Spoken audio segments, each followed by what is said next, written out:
պատրաստվում է հարձակում Սուրբ Էջմիածնի վրա։ Դրա մասին այսօր հայտարարել են Ազգադավի ու գլխավոր երետիկոսի, գրպանի եւ անձնական օգտագործման եպիսկոպոսները, որոնք այլևս դուրս են եկել իմարդ իրանց նախկին եղբայրների եւ քույրերի դեմ։ Մարդիկ, ովքեր իրանց կոչում են եպիսկոպոսներ, ովքեր բիզնեսը եւ իրանց կարողությունը ֆինանսական եւ կլանվածքները ավելի վեր են դնում հավատքից, Աստծուց եւ հայ առաքելական եկեղեցուց։ Եվ այսօր եկեղեցին իմ, քո, մեզ բոլորիս կարիքը ունի։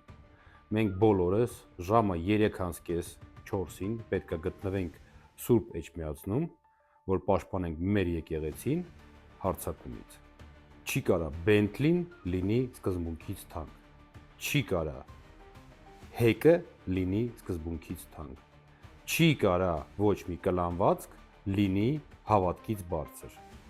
Այդ 10-ը իրանք եպիսկոպոս չեն այլևս։ Իսկ մարդասպանը, Ազգադավը եւ գլխավոր երետիկոսը շարունակում է կատարել մեր հարևան երկրի,